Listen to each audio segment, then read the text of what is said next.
ಬಾದಾಮಿಯ ಸ್ಟೇಷನ್ ರಸ್ತೆ, ರಾಷ್ಟ್ರೀಯ ಹೆದ್ದಾರಿ ಇಕ್ಕೆಲಗಳಲ್ಲಿ ಕಳಪೆ ಫುಟ್ಪಾತ್ ರಸ್ತೆ ಕಾಮಗಾರಿ ಯಮಲೋಕಕ್ಕೆ ಕಳುಹಿಸಲು ಬಾಯಿ ತೆರೆದು ಕುಳಿತ ಕೊರಕಲು ಬಿದ್ದ ಗುಂಡಿಗಳು. ಈ ಕಳಪೆ ಕಾಮಗಾರಿ ನಡೆದಿರುವುದು ಬಾಗಲಕೋಟೆ ಜಿಲ್ಲೆಯ ಅಂತಾರಾಷ್ಟ್ರೀಯ ಪ್ರವಾಸಿ ತಾಣ. ಮುಖ್ಯಮಂತ್ರಿ ಸಿದ್ದರಾಮಯ್ಯನವರಿಗೆ ರಾಜಕೀಯ ಪುನರ್ಜನ್ಮ ನೀಡಿದ ಬಾದಾಮಿ ಇದು ಅಂತಾರಾಷ್ಟ್ರೀಯ ಪ್ರವಾಸಿ ತಾಣ. ಇಲ್ಲಿ ದೇಶ ವಿದೇಶಗಳಿಂದ ಸಾಕಷ್ಟು ಪ್ರವಾಸಿಗರು ಬರ್ತಾರೆ. ಬಾದಾಮಿಯಿಂದ ಸ್ಟೇಷನ್ ರಸ್ತೆ, ಪತ್ತಿಪುರ ಪೆಟ್ರೋಲಿಯಂ ಹತ್ತಿರ ರಾಷ್ಟ್ರೀಯ ಹೆದ್ದಾರಿ ಹಾಯ್ದು ಹೋಗುವ ರಸ್ತೆಯ ಇಕ್ಕೆಲದಲ್ಲಿ ಪಿಡಬ್ಲ್ಯೂಡಿ ಇಲಾಖೆಯ ಸಂಬಂಧಪಟ್ಟ ಅಧಿಕಾರಿಗಳು ಫುಟ್ಪಾತ್ ರಸ್ತೆಯ ಕಚ್ಚಾ ರಸ್ತೆಯ ಕಾಮಗಾರಿ ಮಾಡಿದ್ದರ ಬಗ್ಗೆ ಕಣ್ತೆರೆದು ನೋಡಬೇಕಿದೆ.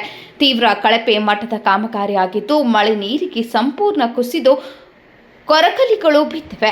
ಅಪ್ಪಿತಪ್ಪಿ ವಾಹನ ಸವಾರರು, ಅದರಲ್ಲೂ ದ್ವಿಚಕ್ರ ಸವಾರರು ಏನಾದರೂ ರಸ್ತೆ ಬಿಟ್ಟು ಪಕ್ಕದ ಫುಟ್ಪಾತ್ ರಸ್ತೆಗೆ ಇಳಿಸಿದ್ರೆ ಕೊರಕಲು ಬಿದ್ದಿರುವ ಗೊಂಟಿಗಳಲ್ಲಿ ಬಿದ್ದು ಯಮಲೋಕಕ್ಕೆ ಹೋಗುವುದರಲ್ಲಿ ಸಂದೇಹವೇ ಇಲ್ಲ ಎನ್ನುವಂತಾಗಿದೆ. ಬಾದಾಮಿಯ ಸ್ಟೇಷನ್ ರಸ್ತೆಯಲ್ಲಿನ ಫುಟ್ಪಾತ್ ರಸ್ತೆಯ ಕಳಪೆ ಕಾಮಗಾರಿಗೆ ಹಿಡಿದ ಕೈಕನ್ನಡಿಯಾಗಿದೆ ಎನ್ನಬಹುದು.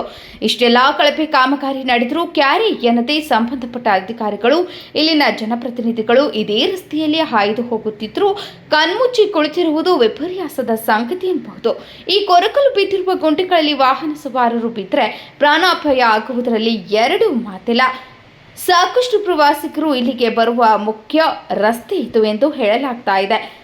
ಸಾರ್ವಜನಿಕರಿಗೆ ಇದರಿಂದ ಪ್ರಾಣಹಾನಿಯಾದರೆ ಅದರ ಜವಾಬ್ದಾರಿ ಕಳಪೆ ಕಾಮಗಾರಿ ಮಾಡಿದ ಇಲಾಖೆ ಅಧಿಕಾರಿಗಳು ಇಲ್ಲ ಶಿಸ್ತು ಕ್ರಮ ಜರುಗಿಸದೆ ಕಣ್ಮುಚ್ಚಿ ಕುಳಿತ ಜನಪ್ರತಿನಿಧಿಗಳ ಎನ್ನುವುದು ಈಗ ಸಾರ್ವಜನಿಕರ ಮುಂದಿರುವ ಯಕ್ಷ ಪ್ರಶ್ನೆಯಾಗಿದೆ. ಸಿದ್ದಪ್ಪ ಎಚ್ ಕುರಿ, ತಾಲೂಕು ವರದಿಗಾರರು, ಬಾದಾಮಿ.